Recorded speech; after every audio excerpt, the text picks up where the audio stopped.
Good morning, happy birthday, almost Happy New Year, Happy New Year's Eve, I suppose you could say.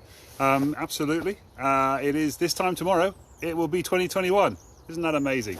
It is freezing today, as you can probably tell from the frost behind me, but I hope you're all having a lovely day. And actually I'm going to turn the camera around just briefly as well so you can see the sun rise just coming up behind the equipment over here. Kind of fun. Hello viewer, how are you doing? Oh, phone is slipping on the ice. That's quite funny. Anyway, happy birthday everybody. Yes, every day is your birthday. Welcome to the first day of the rest of your life. Why are we waiting until tomorrow to start living our life? This kind of seems a bit pointless on New Year's Eve, but why wait till tomorrow to start living a life you love? Why not start today? Absolutely. Whose birthdays is it really today? Rebecca Lowry. Happy birthday, Rebecca. How are you doing?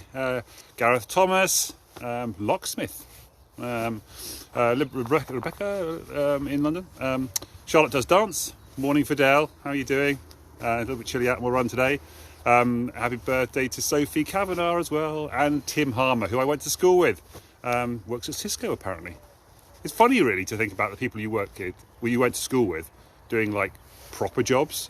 It's like, just feels kind of weird to think of people who you knew in that sort of environment but haven't really seen them since, and then kind of imagine them in a big sort of office job type thing, or even a manager. Anyway, so hi Tim, how you doing?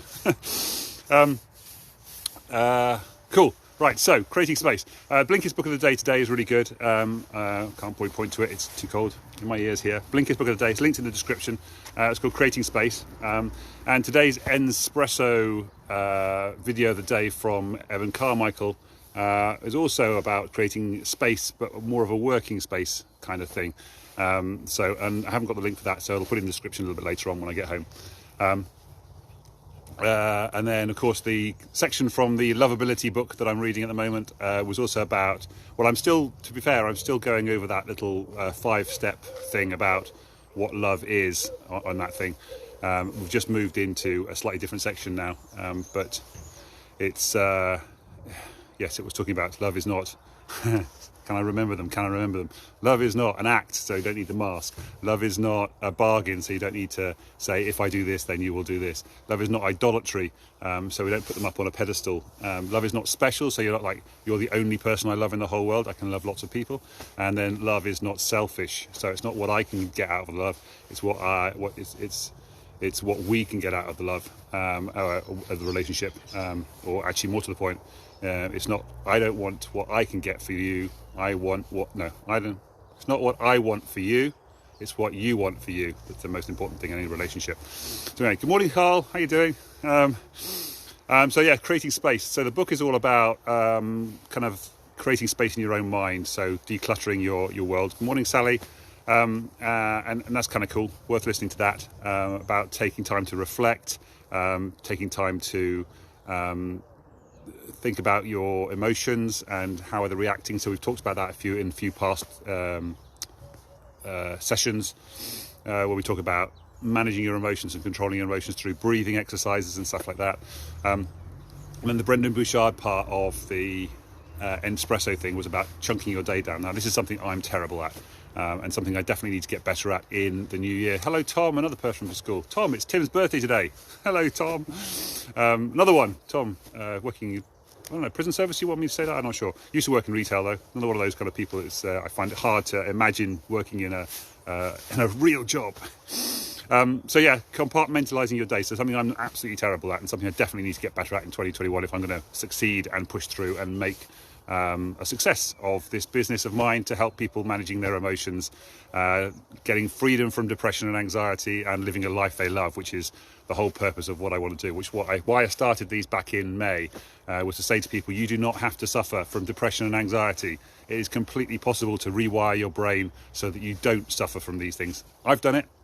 I'm living proof of how you can completely rewire your brain so that you no longer struggle with depression and anxiety. I have my bad days, I have emotional ups and downs and so forth, but I can be recovered and back on that in hours, certainly 24 hours, back up and running again. Just take a personal day and just go, I'm just going to have a bad day today, it's fine. And then tomorrow I'm going to be back on it again and up and running again. And hopefully if you've been watching these long enough, you'll have seen that happen several times over the past few months or so. So yeah, hopefully that's useful for people to learn. And I want to formalise this stuff. I was just talking to my coach yesterday about how we're going to structure this going forward. So we're going to have a challenge, which is going to be a week or so. It's going to be like £20, $20, that sort of a level, for a week, where we teach you how your brain can be rewired in just a small, all the techniques anyway to do it in a week. Probably won't actually do that much in a week, but you might get some benefits from it, from just doing it for a week. Getting out into nature, for example, reading books like I do, just doing all the stuff that I've been doing over the last year or so. Well, actually I've been doing it for 10 years or so, but I've really been formalising it and nailing down how it works and what a difference it makes, and what an impact it can have on people. Exercise, that kind of stuff.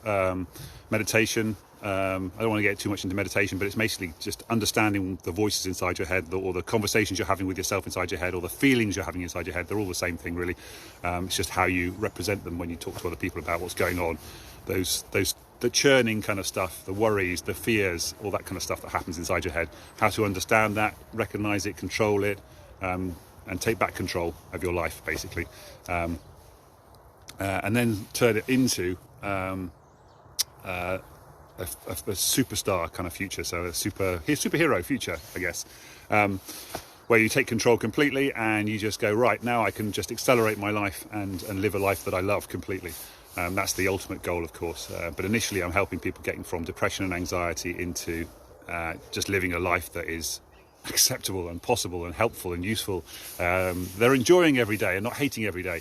That's the first goal, and doing that without needing the drugs. Now, I'm not saying don't take the drugs, don't get me wrong. What I'm saying is we get you into a position where you then can have a conversation with your medical professional and say, do you know what, I don't think I need these drugs anymore, I think I'm doing okay. Let's try and wean off the drugs and then get back to just using the natural abilities of my brain to control my emotions and my needs and so forth. Not for everybody, but for most people, that is possible, especially if you didn't have problems in the past and you've developed them over time. So cool. That's my message from today. So one thing I want to do is try and compartmentalize my day. I've just gone all over the place tonight. So yeah, that's what you do in the week. And then obviously there will be a bit of an upsell, because then there's a 12-week program, which is 6 weeks of training and 6 weeks of support, which is either in a group capacity, which will be cheaper obviously, or one-to-one if you prefer, and that's just a bit more expensive. And you just get more access and more individual, specific, personalised help on the one-to-one stuff. So that's what we're going to be doing, kicking off in the new year. I did want to run it before Christmas, and then I wanted to grow it between Christmas and New Year, so it should be up now. But I just got to get around to doing the daily routine stuff, which is why I need to block and chunk my time. So the Brendon Buchard video is all about here's my week, and here's the things I have planned, and in between the bits I have planned, you get these big D's, which is the distraction, the procrastination, things that are unplanned in your life. And that's what I need to get past, is to actually plan the things that I'm going to do during the day, and then do them and activate them and actually get them done, which is why I haven't moved these things forward earlier. It's because I keep getting distracted. I keep on wanting to reply to people on Messenger and Facebook and Instagram and so forth, but without actually having a plan in place to help those people to move forward, take action, buy stuff from me, for crying out loud, so I can actually afford to live myself, rather than just helping people for free. So because that's what I want to try and move on from. So that's me. Hopefully that's helpful for people. Clearing some space in your diaries to have time to reflect, look at your emotions, and do the things that need to get done in your diary, so you're not just completely full of distractions and procrastinations. That's my 10 minutes up for today.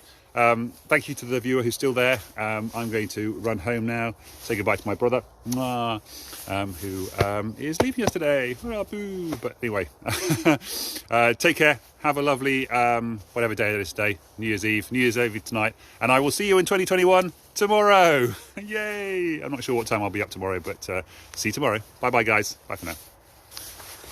Have a lovely time tonight.